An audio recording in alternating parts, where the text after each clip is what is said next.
اب افراد سے التماس ہے کہ ایک مرتبہ سورہ الحمد اور سورہ توحید کی تلاوت کر کے مرحوم حاجی نسیم رضا ابن حاجی منتظم حسین کربلائی مرحوم کے نام ایصال فرما دیں۔ لا حول ولا قوة الا باللہ العلی العظیم۔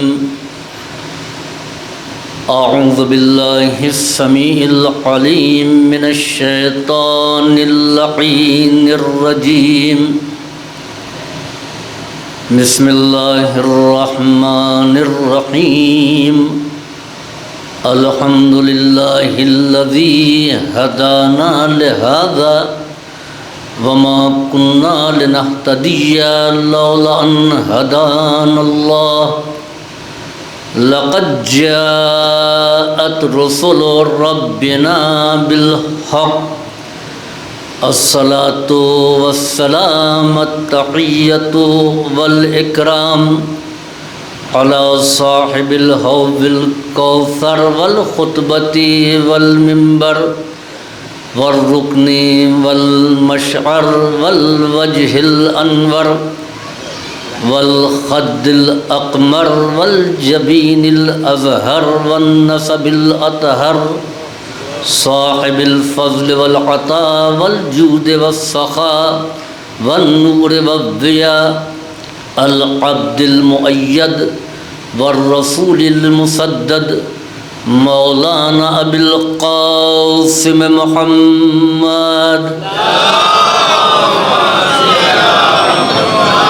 وعلى عطرته الطاہرہ وذریته النجباء السعداء لا سیما على بقیة اللہ الأعظم في الأرضین۔ اما بعد فقد قال رب العالمین فی کتابہ المبین۔ بسم اللہ الرحمن الرحیم۔ اذ ابتلى ابراہیم ربہ بکلمات فاتمہن قال انی جاعلک للناس اماما وقال من ذریتی قال لا ینال عہد الظالمین۔ صلوات۔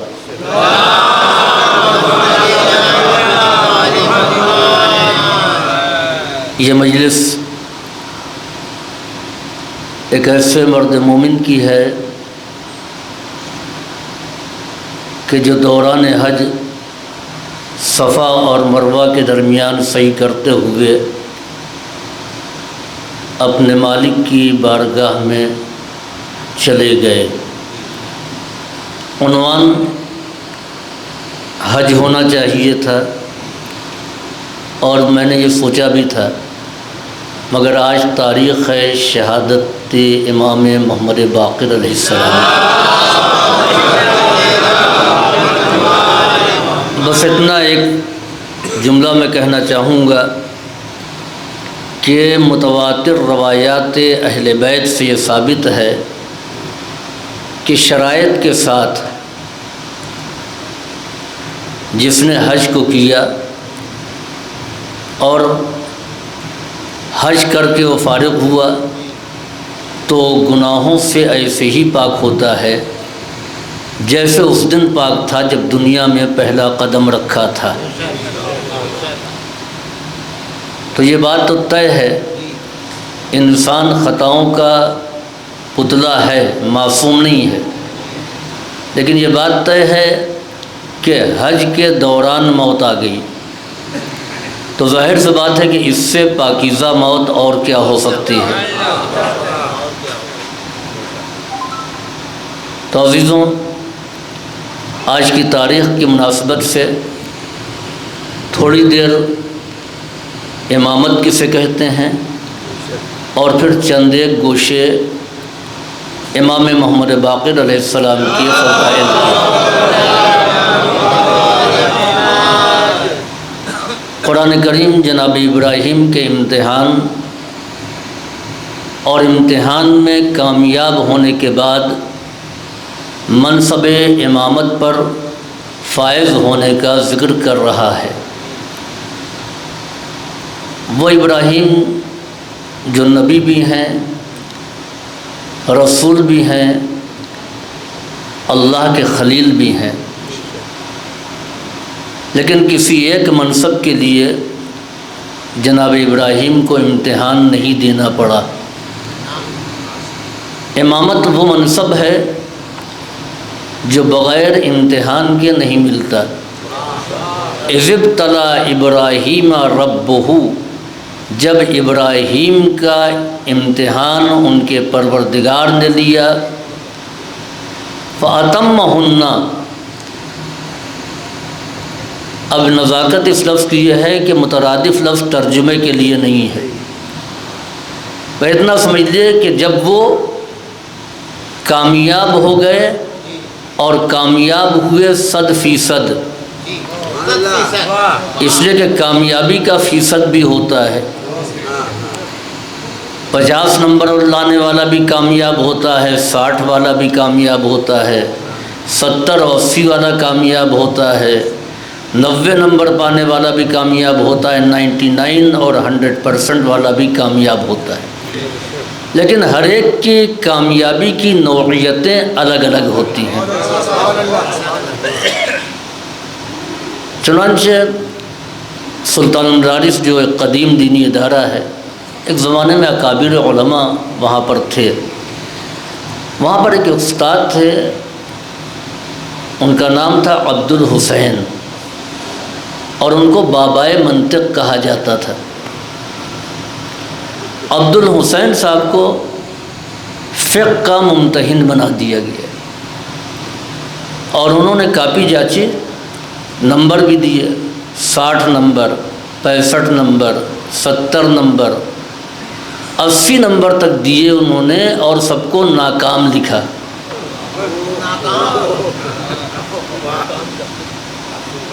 بھائی 33 نمبر پانے والا یا اس سے کم پانے والا ناکام ہوگا نا، اب 50 نمبر جو طالب علم لایا ہے اور اس کو ناکام لکھا جائے تو طلبہ میں ایک اضطراب، سب کے سب عمید جامعہ کے پاس گئے، کہا حضور ہم کو ناکام کر دیا گیا ہے۔ انہوں نے کاپیاں منگائیں، کاپیوں میں نمبر دیکھے۔ عبد الحسین صاحب بڑے عالم تھے اور ان کا سب احترام کرتے تھے، تو پرنسپل صاحب نے ان کو اپنے آپ بلایا نہیں، کاپیاں لے کر کے خود ان کے پاس گئے۔ عزیزو، جب شخصیت معتبر ہوتی ہے تو پھر واقعاً اس کا احترام صاحب منصب بھی اسی انداز میں کرتا ہے۔ تو انہوں نے کاپیاں دکھانے کے بعد کہا یا تو آپ کو ناکام بنانا تھا تو نمبر ہی نہ دیتے،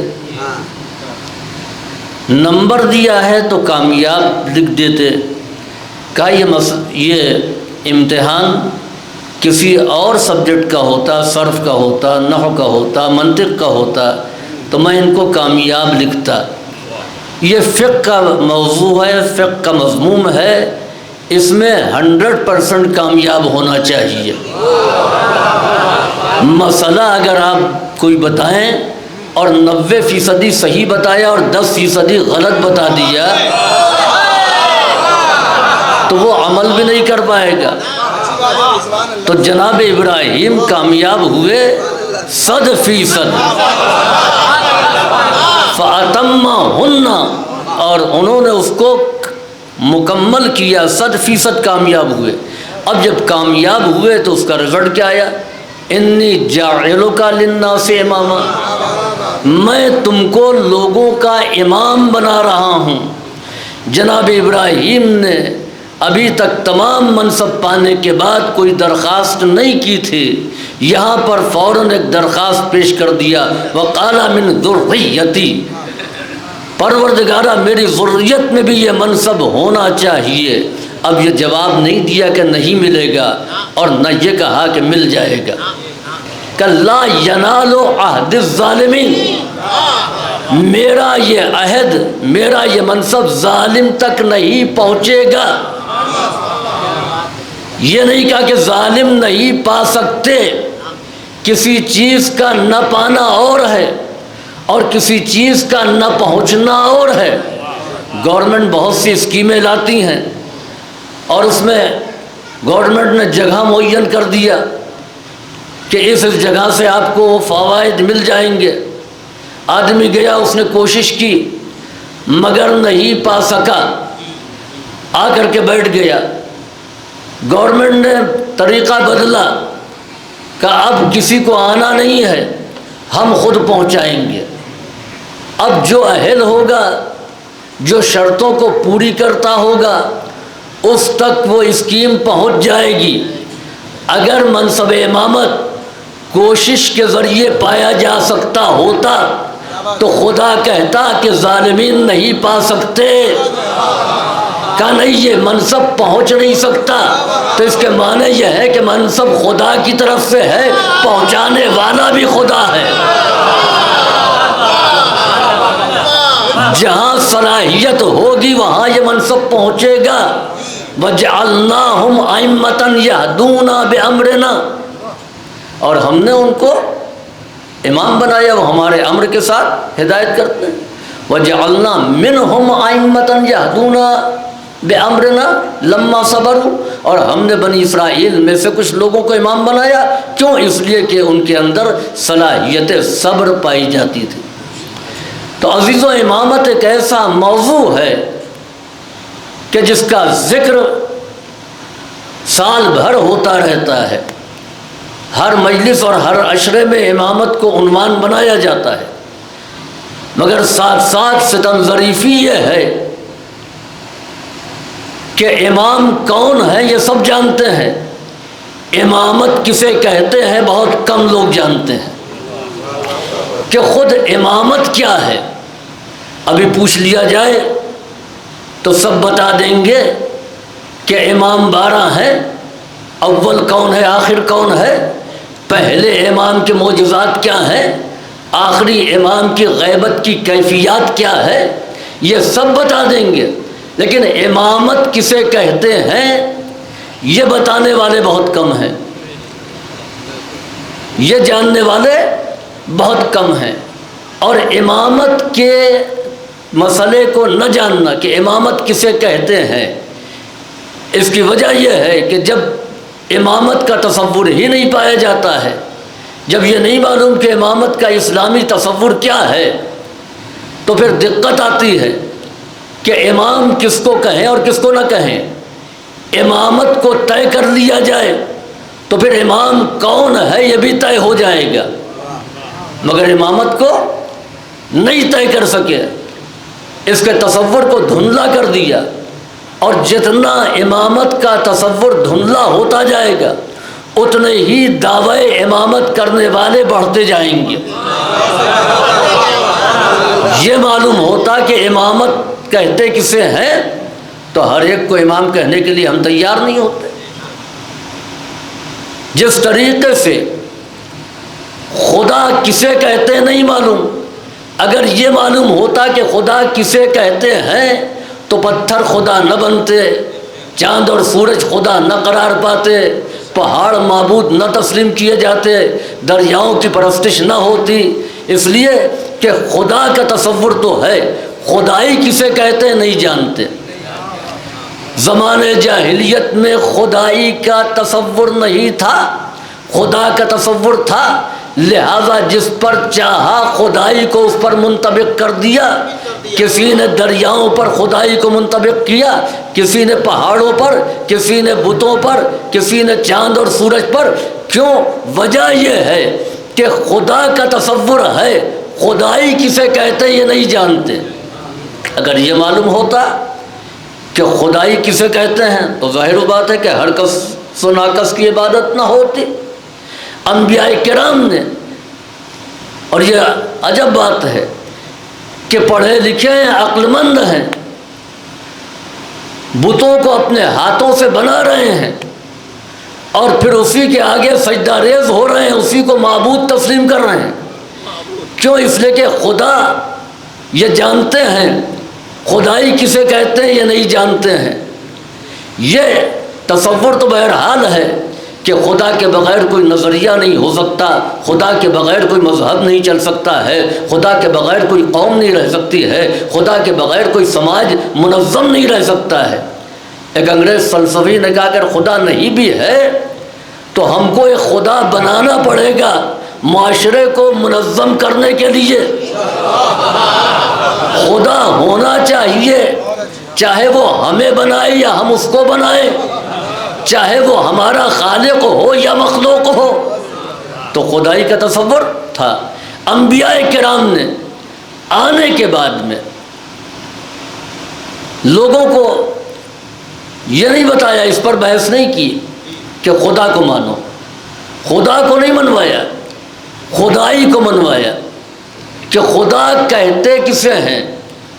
انبیاء کا پورا زور اسی بات پر تھا، یعنی خدا منوانا کوئی ہنر نہیں تھا، خدائی کو تسلیم کروا لینا یہ ہنر ہے، ورنہ وہ خدا کو تو مانتے ہی تھے اور مانے ہوئے تھے۔ سورہ لقمان میں ہے کہ لَإِن سَأَلْتَهُمْ مَنْ خَلَقَ السَّمَاوَاتِ وَالْأَرْضِ لَيَقُولُنَّ اللَّهُ۔ اے میرے پیغمبر ان سے آپ سوال کیجئے کہ زمین اور آسمان کو کس نے پیدا کیا، لَيَقُولُنَّ اللَّهُ، تو وہ ضرور کہیں گے کہ اللہ نے۔ تو خدا کا تصور تو تھا، خدائی کسے کہتے ہیں اس کا تصور نہیں تھا۔ جناب ابراہیم نے جب نمرود سے گفتگو کی تو خدا موضوع نہیں تھا، خدائی موضوع تھی۔ جناب ابراہیم نے کہا کہ رب الذی یحیی و یمیت، میرا پروردگار وہ ہے کہ جو زندہ کرتا ہے اور موت عطا کرتا ہے۔ نمرود نے کہا کون سی بڑی بات ہے، اس نے ایک بے گناہ کو مار دیا اور ایک قیدی کو رہا کر دیا، کہ یہ کام تو میں بھی کرتا ہوں۔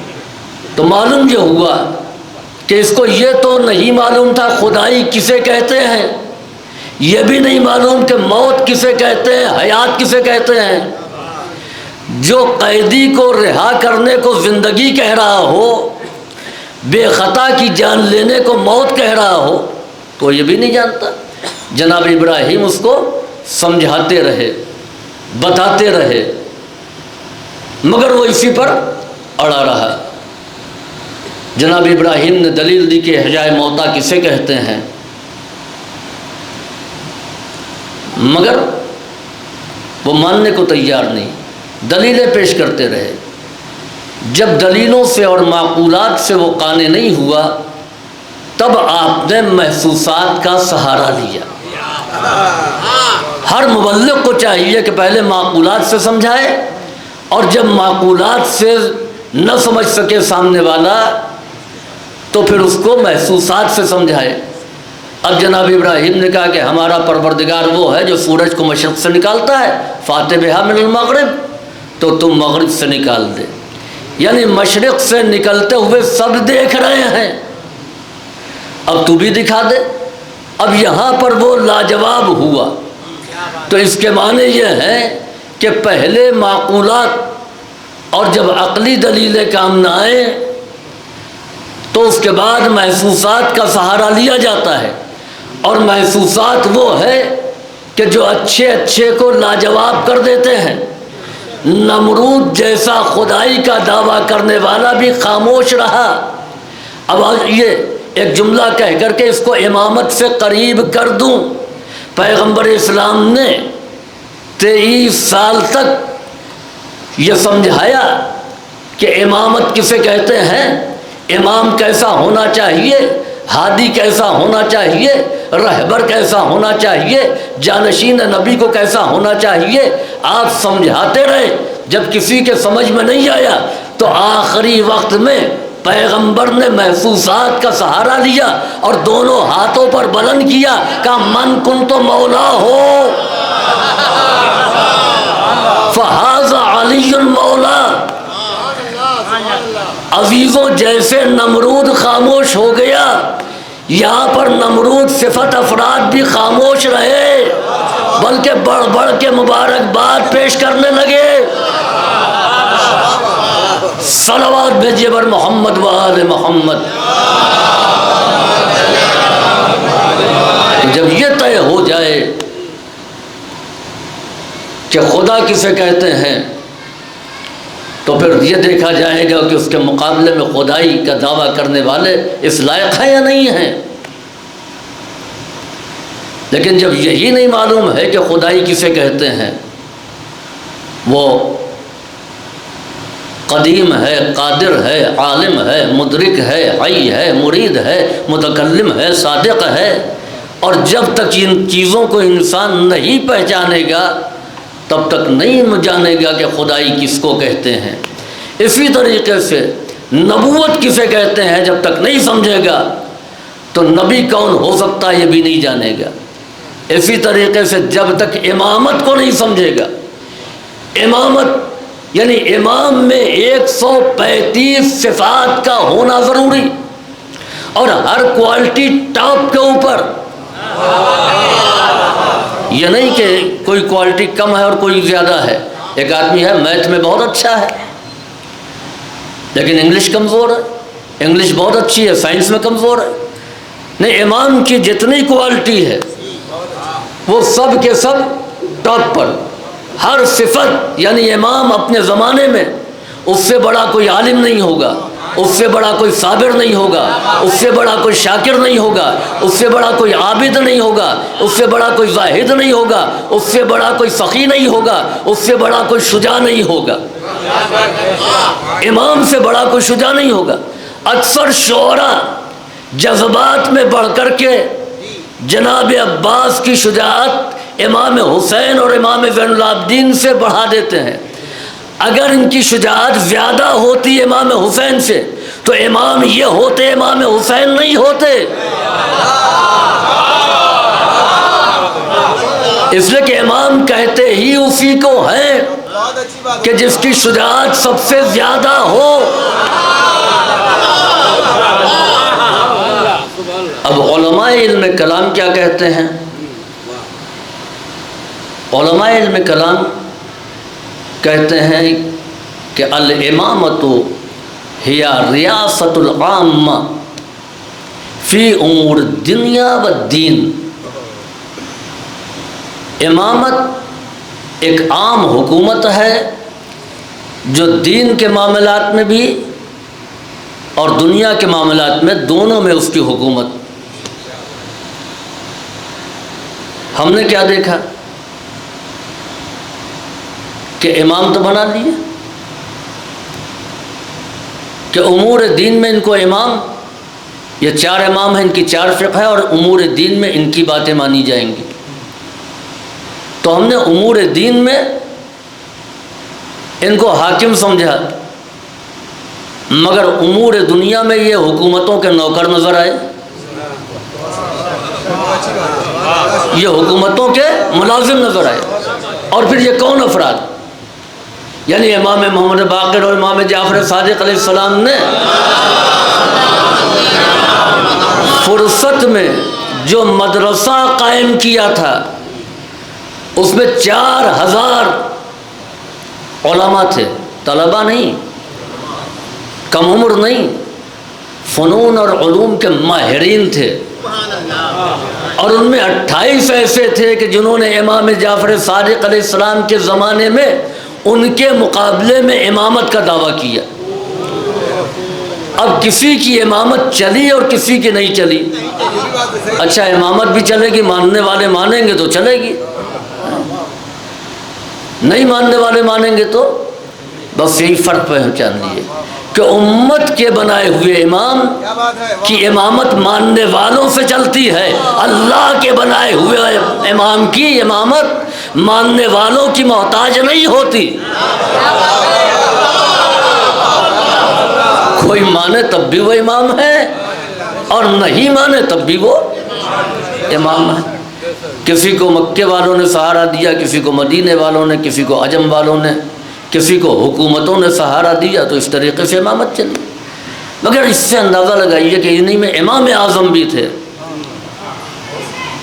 اور امام اعظم کا خود اعتراف ہے کہ لولا السنتان لہلک النعمان، اگر 2 سال جو امام محمد باقر علیہ السلام اور امام جعفر صادق علیہ السلام کی شاگردی میں گزرے ہیں، اگر یہ 2 سال نہ ہوتے تو ہم ہلاک ہو جاتے۔ اب آپ دیکھیے کہ ہلاک ہونے کا اعتراف کہاں سے شروع ہوا تھا کہاں تک پہنچا.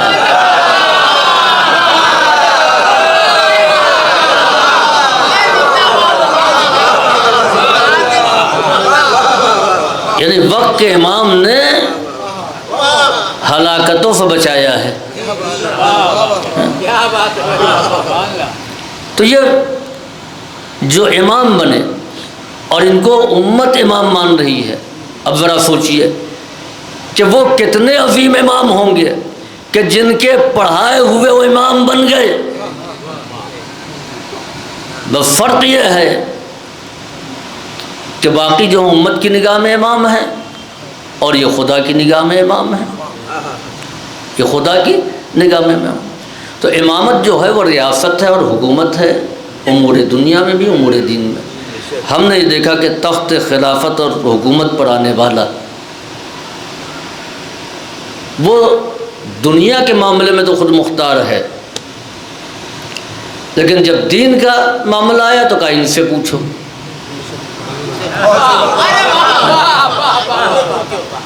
ہارون رشید ایک کنیز سے عقد کرنا چاہتا ہے، حکومتی اختیار ہے. اب دین کا معاملہ آیا کہ امام ابو یوسف کو بلاؤ، تو اس کے معنی یہ امور دنیا میں محکوم، امور دنیا میں حاکم اور امور دین میں محکوم. اور امام وہ ہے کہ جو دونوں میں حاکم ہو محکوم نہ ہو، دین کے معاملات میں بھی اور دنیا کے معاملات میں بھی. اچھا مزاج بھی ہے یہ. آج اگر یہ کہہ دیا جائے حکومت ہے، ٹھیک ہے، حکومت کو تسلیم کرتے ہیں اور سبھی تسلیم کرتے ہیں کسی ملک میں ہو، لیکن ملکی حکومت یہ کہے کہ نماز کے اوقات کو بدل دیا جائے، کوئی اس کی بات مانے گا؟ شریعت کے کسی مسئلے کو کہے جائے کہ یوں نہیں یوں، کوئی مانے گا؟ کہے گا وہ ہمارے حاکم ہیں، ہم ان کی بات مانیں گے مگر دین میں نہیں برداشت کریں گے، یہ پرسنل لا ہے ہمارا، ان کو کوئی حق نہیں، علماء طے کریں گے. تو یہ مسلمان برداشت نہیں کر سکتا ہے. لیکن تصور امامت کیا کہتا ہے کہ وہی امام ہوگا جس کو حکومت کرنے کا بھی حق ہو، جس کو حکومت کرنے کا بھی حق ہو وہی امام ہوگا. آپ دیکھیے کہ دنیا کے حاکم وہ کیا ہیں؟ امور دنیا میں حاکم اور امور دین میں کسی نہ کسی امام کے محکوم، چاہے امام احمد ابن حنبل ہوں، امام شافعی ہوں، امام مالک ہوں، کسی کے بھی محکوم. اور یہ سارے ائمہ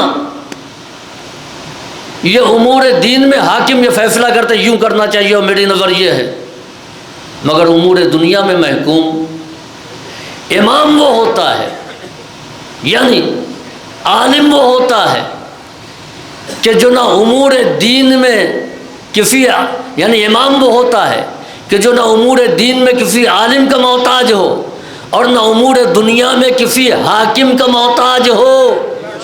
اگر وہ حاکم کے دربار میں جائے گا تو بااختیار جائے گا. حاکم اگر اس کی تضحیک بھی کرنا چاہے گا تو وہ اپنی حکومت کا اظہار قالین کی تصویر کے شعر کو شعر بنا کے کر دے گا. ہمارا اختیار امور دین میں بھی ہے، ہمارا اختیار امور دنیا میں بھی ہے. صلوات بھیجیے بر محمد و آل محمد.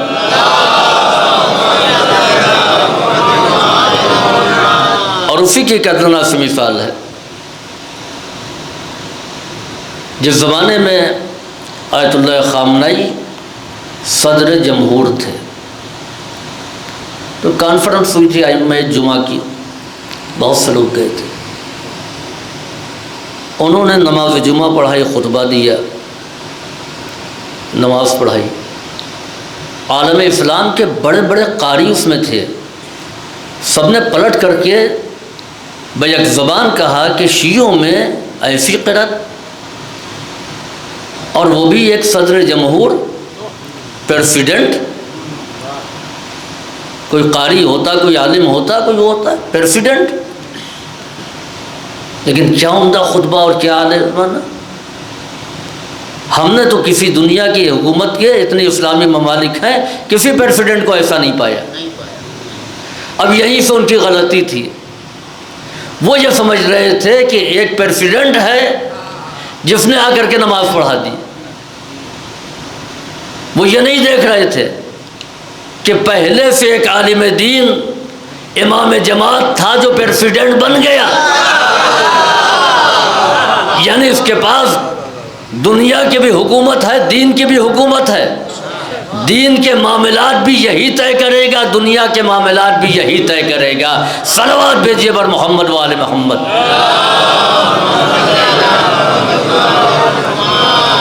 اور چنانچہ دنیا کی حکومتیں جو بنام دین بھی آئی تھیں، بغیر امامت کے سہارا لیے وہ بھی نہ رہ سکیں۔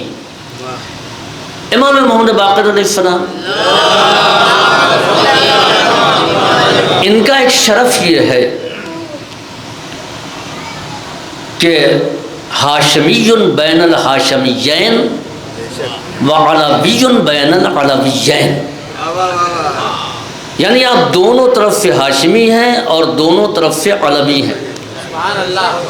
آپ یہ دیکھیں کہ ائمہ طاہرین باپ کی طرف سے ایک خاندان سے، ایک سلسلہ نسب سے، لیکن مائیں سب کی مختلف، الگ قبیلہ، الگ قوم، الگ زبان۔ جناب نرجس خاتون کی زبان بھی عربی نہیں تھی، تو مائیں مختلف ہیں، یعنی ماؤں کی طرف سے نہ کوئی علوی ہے اور نہ کوئی ہاشمی ہے۔ یہ شرف صرف اور صرف امام محمد باقر علیہ السلام کو ملا۔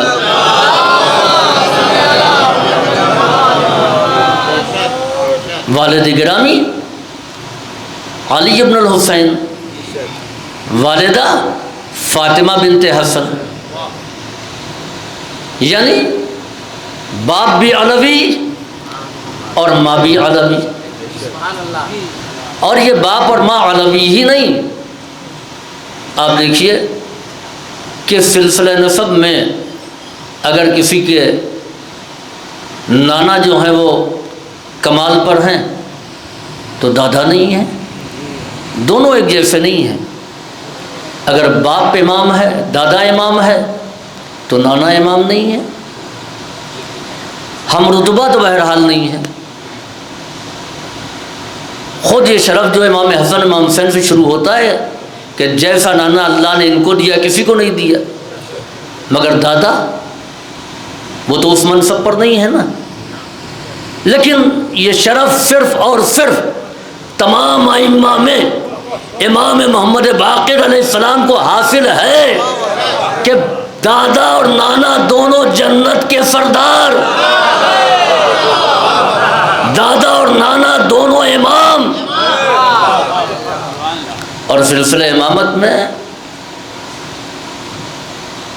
امام حسن اور امام حسین، یعنی ایک رشتہ ہوا تو علی اور فاطمہ، اور پھر جب دہرایا گیا تو دوبارہ پھر علی و فاطمہ، یعنی علی بن الحسین اور فاطمہ بنت حسن۔ عزیزوں، یہ ایک امتیازی خصوصیت تھی جو امام محمد باقر علیہ السلام کو حاصل تھی۔ میں نے کہا امام محمد باقر علیہ السلام کی حیثیت کو آپ پہچانیں۔ جابر ابن عبداللہ انصاری یہ کہتے ہیں پیغمبر اسلام سے کہ قرآن کریم کی آیت اطیعوا اللہ و اطیعوا الرسول و اولی الامر منکم یا ایھا الذین آمنوا، اے صاحبان ایمان، اللہ اور رسول اور صاحبان امر کی اطاعت کرو۔ تو کہتے عرفنا اللہ وعبدناہ، ہم نے اللہ کو پہچانا اور اس کی عبادت کی۔ عرفنا کا وعطانا کا، ہم نے آپ کو پہچانا اور آپ کی اطاعت کی۔ من ہم اولو الامر، اولو الامر کون ہے؟ پیغمبر نے کہا اولہم علی ثم الحسن ثم الحسین ثم علی بن الحسین ثم محمد بن علی ثم جعفر بن محمد ثم موسیٰ بن جعفر ثم علی بن موسیٰ ثم محمد بن علی ثم علی بن محمد ثم حسن بن علی، اور پھر بتایا کہ آخر جو ہے وہ ہمارے نام اس کا نام ہوگا اور وہ قائم آل محمد ہوں گے۔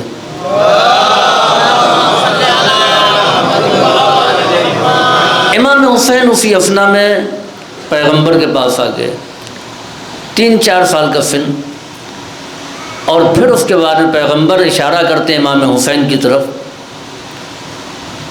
کہ اے جابر، ان کے بیٹے سے تم ملاقات کرو گے، اس کا نام محمد ہوگا اور لقب باقر ہوگا۔ اب آپ دیکھیے کہ جس کو پیغمبر دادا کہہ رہے ہیں وہ خود ابھی بچے ہیں، امام حسین 4 برس کے ہیں، کہہ رہے ان کے بیٹے سے تم ملاقات کرو گے۔ اب یہ جابر کا عقیدہ دیکھیے، جابر اسی وقت سے انتظار کرنے لگے اور کہا جب ملاقات کرنا تو ان کو میرا سلام کہنا۔ اب جابر بن عبداللہ انصاری مدت گزر گئی،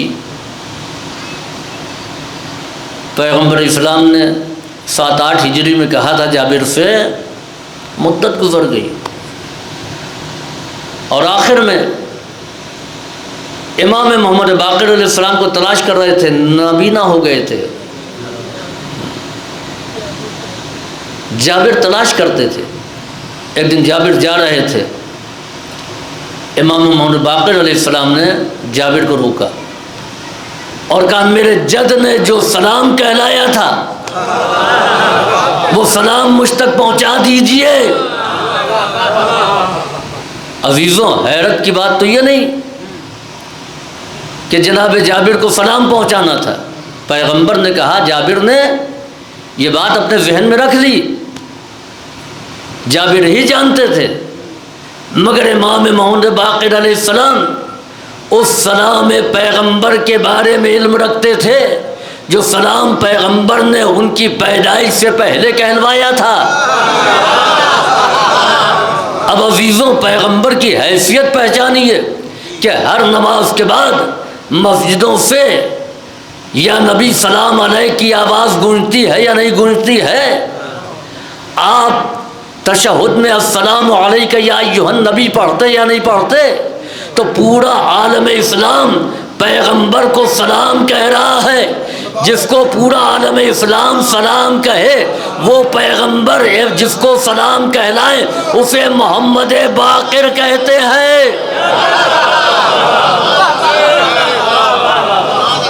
عزیزوں، وہ امام محمد باقر ہیں اور یہ شرف ہے۔ پیغمبر نے بعد کے ائمہ کو کیوں سلام کہہ رہے ہیں؟ کہ پنجتن کو تو سب دیکھ رہے تھے، آیت تطہیر کے بعد پیغمبر روز سلام کر رہے تھے، لیکن اس کے بعد کون علیہ السلام ہے یہ بھی دنیا جان لے، لہذا پیغمبر نے آنے والے امام کو سلام کہلوایا کہ یہ جو سلسلہ ہے یہ علیہ السلام کا ہے، رضی اللہ والا نہیں ہے۔ صلوات بھیجیے بر محمد و آل محمد۔ تو امام محمد باقر کسے کہتے ہیں؟ یعنی علمی موشگافی کرنے والا۔ اب علمی موشگافی کیا ہے؟ شعرا بیٹھے ہوئے ہیں، منہ یعنی بال بہت باریک ہوتا ہے، اس بال کو ایسے تو ٹکڑے ٹکڑے کر سکتے ہیں، لیکن بال کو ایسے اس کو ٹکڑے نہیں کیا جا سکتا ہے کہ آپ کھڑا یہ بال ہے، آپ یوں اس کو کہہ دیجئے اتنا باریک، اب اس میں اور آپ کتنا باریک، تو اس کو کہتے ہیں علمی موشگافی، یعنی جو بال میں سے بھی جو ہے باریکی نکال لے۔ اور یہ ائمہ ہدایت کی خصوصیت تھی، چنانچہ یحییٰ ابن اقسم نے امام محمد تقی علیہ السلام سے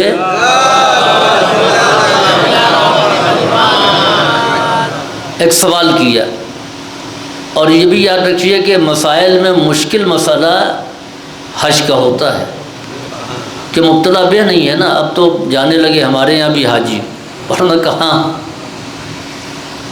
10-20 سال میں کوئی ایک حاجی ہوتا تھا. جاننے لگے کافی لوگ جاتے ہیں. حج کے مسائل جو ہیں وہ دقیق بھی ہیں، بہت زیادہ دقیق ہیں، باریکیاں ہیں. تو یحییٰ ابن اقسم نے امام محمد تقی علیہ السلام سے کہا کہ احرام کی حالت میں شکار کرنے کا کفارہ کیا ہے؟ اپنے اعتبار سے بڑا ہی دقیق اور بڑا ہی مضبوط سوال. امام نے کہا سوال واضح نہیں ہے. کہا اس میں واضح ہونے کی کیا بات ہے، شکار ہے. امام نے کہا تم نے کہا حالت احرام میں، تو پہلے تو احرام ہی کی 2 قسم ہوتی ہے، ایک عمرے کا احرام ہوتا ہے، ایک حج والا ہوتا ہے. یہ بتاؤ کہ عمرے والا احرام تھا یا حج والا تھا؟ باریکی نکلی نا. اب دوسرا سوال امام نے کیا کہ شکار کرنے والا آزاد تھا یا غلام تھا؟ اب شکار کرنے والے میں باریکی نکالی، پھر جگہ میں باریکی نکالی. شکار ہل میں کیا تھا یا حرم میں کیا تھا؟ جگہ کے بعد اب وہ شکار میں باریکی نکالی، یہ شکار چوپایا تھا یا پرندہ تھا؟ اور اگر پرندہ ہے تو یہ بتاؤ کہ چھوٹا تھا یا بڑا تھا؟ اگر چوپایا تھا تو پھر اس کے بارے میں بتاؤ کہ چھوٹا تھا یا بڑا تھا. اور پھر اس کے بعد میں یہ بتاؤ کہ شکار کرنے والا مسئلے سے واقف تھا یا جاہل تھا. اب آپ دیکھیں کتنی باریکیاں نکال دی. اب تو وہ حیران ہو گیا، کہاں اتنی دقیق اتنی باریکیاں بھی ہو سکتی ہیں. امام نے واضح کر دیا کہ تم ہمارا مقابلہ کرنے آئے ہو، جبکہ تم کو سوال کرنے کی بھی صلاحیت نہیں ہے.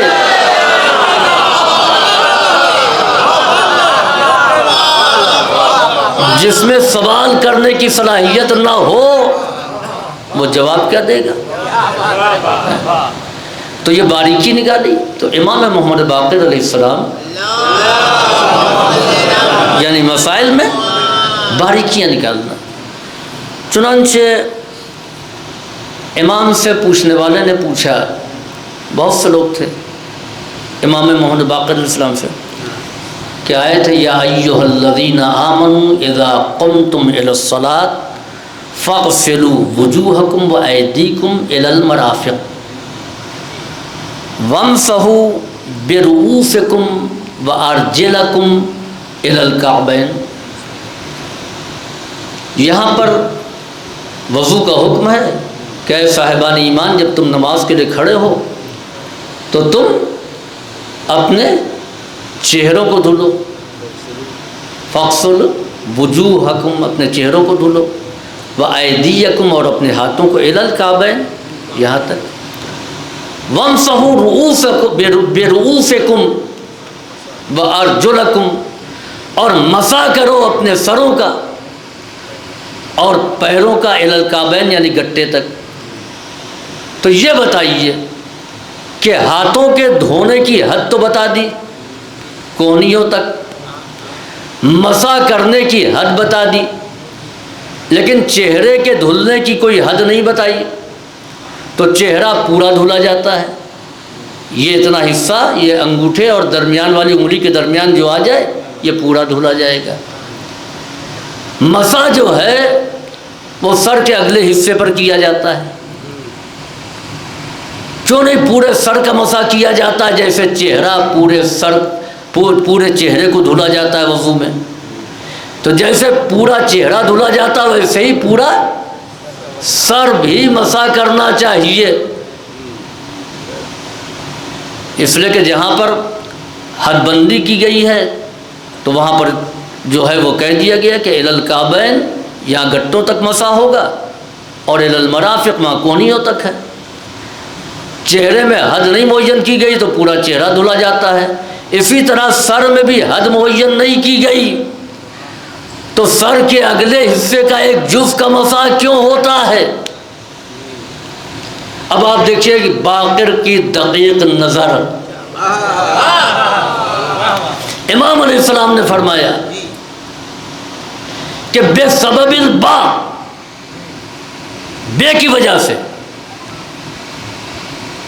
وہاں پر وجوہکم ہے اور یہاں پر رؤوسکم نہیں ہے، بے رؤوسکم ہے۔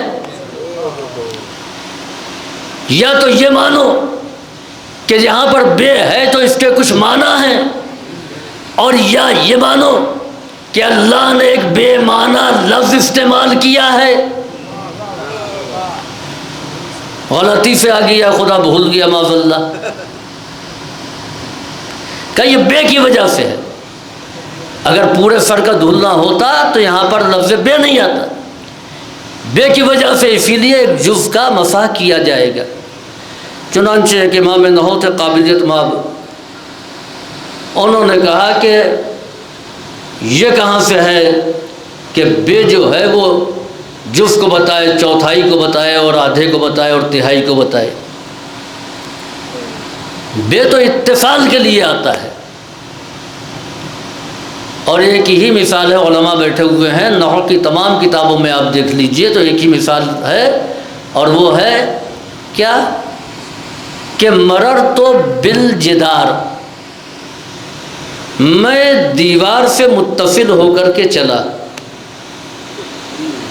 جو اتصال کی مثال دی جاتی ہے وہ یہ کہ میں دیوار سے متصل ہو کر کے چلا۔ چلیے پہلی مرتبہ جس نے یہ مثال دی تو پھر یہ ماننا پڑ لیجئے کہ جتنی اونچی دیوار ہوگی اتنا ہی اونچا اس کا قد ہوگا۔ 14 فٹ کی دیوار ہے تو 14 فٹ کا بھی اس کو ہونا چاہیے، تبھی تو پوری دیوار سے متصل ہو کے چلے گا۔ اگر 5 فٹ کا ہے تو دیوار کے ایک حصے سے متصل ہو کر کے چلا، نہ کہ پوری دیوار سے متصل ہو کر کے چلا۔ تو لفظ بے اس مثال ہی میں بتا رہا ہے کہ یہ ایک حصے کو بتا رہا ہے عزیزوں۔ اور اعتراض کیوں کیا؟ امام نے کہا کہ بے سبب البا، اور ظاہر سی بات ہے کہ فے کہتے تو سمجھ میں آ جاتا، من کہتے تو سمجھ میں آ جاتا، من اگر وہاں ہوتا یا فے کا استعمال ہوتا، بے کیسے سمجھ میں آئے گا؟ اور جب بے نہیں سمجھ میں آئے گا تو بے کا نقطہ بھی سمجھ میں نہیں آ سکتا۔ صلوات بھیجیے بر محمد و آل محمد۔ عزیزوں بس جلدی جلدی ایک دو باتیں اور ربط مسائل۔ اب آپ دیکھیے کہ امام حاکم ہوتا امور دین میں بھی امور دنیا میں بھی۔ واقعی آپ کے پیش نظر ہے، صرف ایک جملے کے لیے اس کو سرسری طور پر بیان کرنا ہے۔ عبد الملک ابن مروان کا دور حکومت ہے،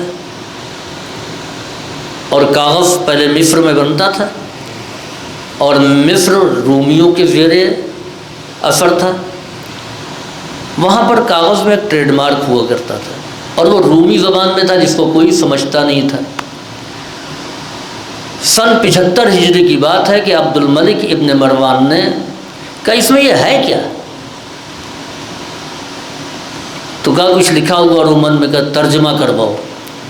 تو ترجمے میں باپ، بیٹا اور روح القدس، عیسائیت میں 3 ہی خدا ہیں نا، باپ، بیٹا اور روح القدس۔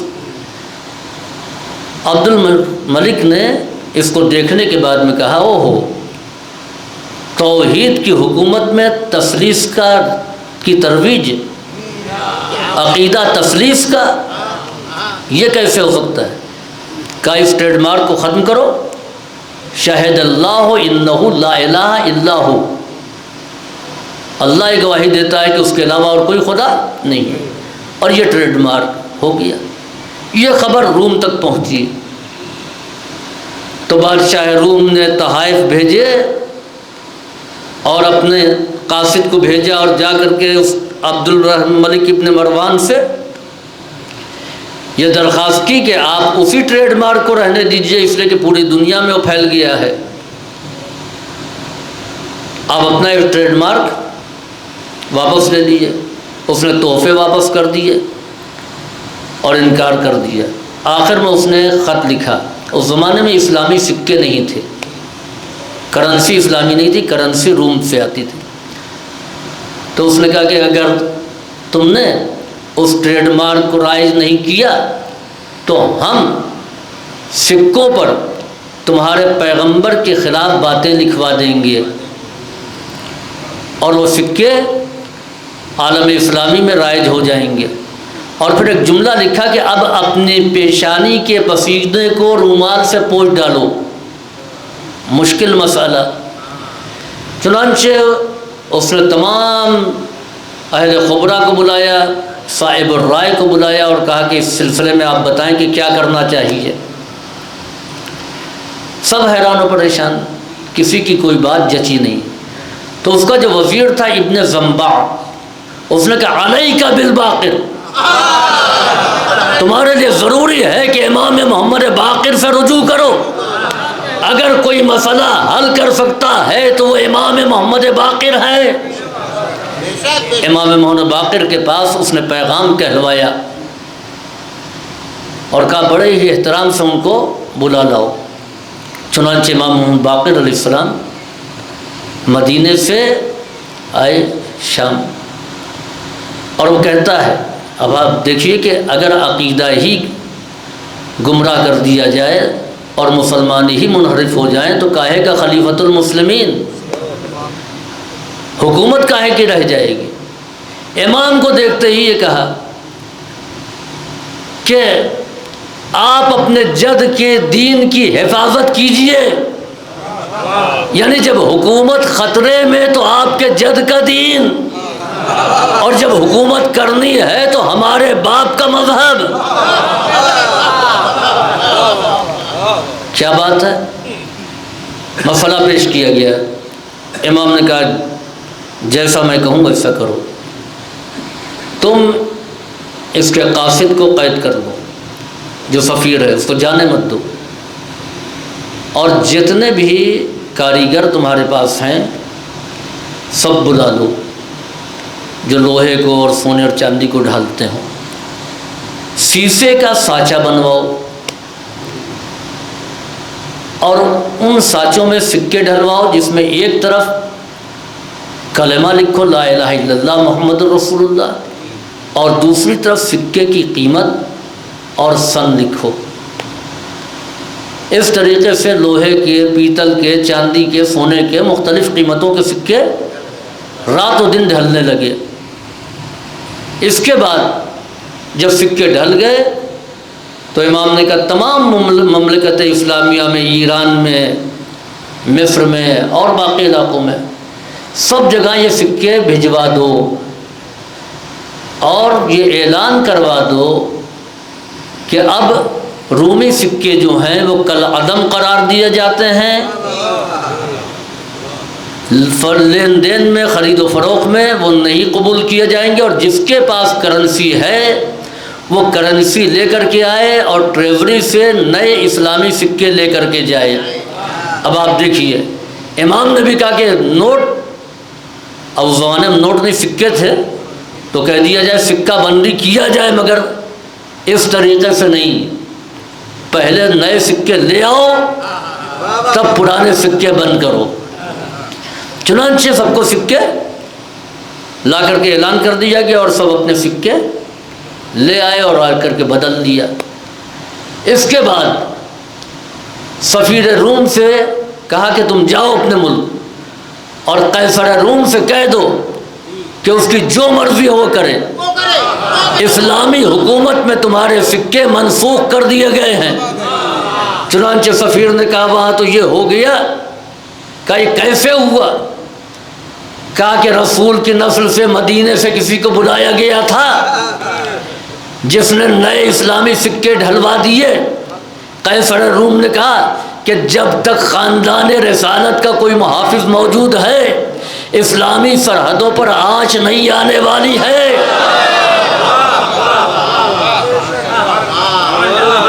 سفیر نے کہا اب تم کیا کرو گے؟ کیا اپنی بات پر عمل کرو گے؟ کہا اس کا کوئی فائدہ نہیں، اس لیے کہ یہ سکے وہاں دیکھے نہیں جائیں گے، چلیں گے نہیں تو فائدہ کیا؟ عزیزوں میں ایک جملہ کہوں گا کہ یہ جو سکہ اس کے بعد سے رائج ہوا ہے، یہ کس کے حکم سے بنایا گیا؟ امام محمد باقر علیہ السلام کے۔ تو حکومت کسی کی ہو، سکہ امامت ہی کا چلے گا۔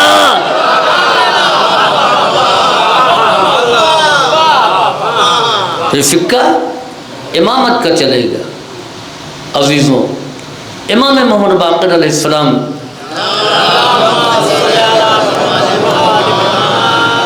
جابر ابن یزید جعفی نے امام سے پوچھا کہ زندگی کیسے گزارے، تو امام نے 5 چیزیں بتائیں۔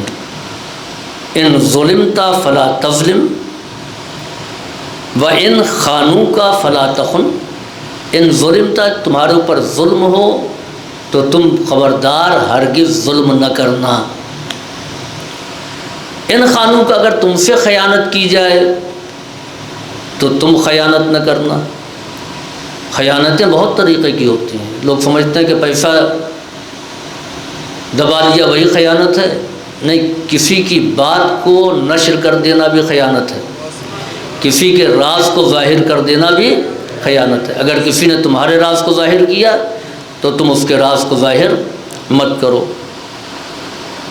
وَإِن مُدِحْتَ فَلَا تَفْرَحْ، اور جب تمہاری تعریف کی جائے تو تمہارے اندر غرور نہیں آنا چاہیے، خوشی کے اظہار میں متکبر نہ بن جاؤ۔ ہم کیا ہے کہ نیچے سے اگر مجمع نے تعریف کر دیا تو ہم سمجھتے ہیں ہم کچھ ہو گئے ہیں، مجمع بہت آ گیا تو ہم سمجھتے ہیں کہ شاید ذاکری میں کوئی کشش ہے، اور اسی اعتبار سے ذاکری اور خطابت کی قیمت طے کرنے لگے ہیں۔ ہماری کیا اوقات ہے؟ یہ مجمع ہماری تعریف نہیں کر رہا ہے، اپنے مولا کے ذکر کو سن کر کے تعریف کر رہا ہے۔ یہ مجمع ہمارے نام پر نہیں آیا ہے، یہ مجمع امام کے نام پر آیا ہے۔ الگ مجلس سے ہٹ کر کے ہم بلا لیں تو پھر اوقات معلوم ہو جائے گی۔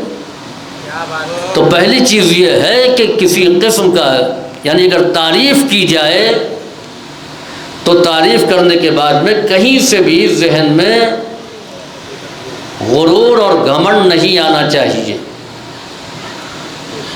اچھا، تعریف ایسی تعریف بھی ہو، یعنی ہم سے بڑا عالم ہو، صاحب نظر ہو، وہ تعریف کرے۔ ایک مومن بیچارہ جس نے آدھی بات سمجھی آدھی بات نہیں سمجھی اور کہہ دیا آپ بہت بڑے خطیب ہیں، تو اسی میں ہم پھولے نہیں سما رہے ہیں۔ ایک چیز یہ۔ دوسرے جو سب سے اہم بات کہی، اذا ذممت فلا تجزع، جب تمہاری مذمت کی جائے تو بے چین مت ہو، اس لیے کمیاں سب میں ہیں، کوئی معصوم نہیں ہے۔ اگر مذمت کی جائے تو امام فرماتے ہیں کہ ففکر ما قیل، تم فکر کرو، غور کرو کہ جو کہا گیا ہے۔ مثال کے طور پر میں نے کوئی آیت پڑھی اور شوگر کی وجہ سے حافظہ کمزور ہے، ادھر سے ادھر ہو جاتی ہیں آیتیں، کسی نے کہا مولانا صاحب آپ نے غلط آیت پڑھی ہے، تو اب ہم کو اس سے لڑنا نہیں چاہیے بلکہ فکر کرنا چاہیے، قرآن جا کے دیکھیں، اگر غلط پڑھا ہے تو ہماری اصلاح ہو جائے گی، اور اگر صحیح پڑھا ہے تو کوئی بات نہیں۔ کسی نے اگر ہماری برائی کی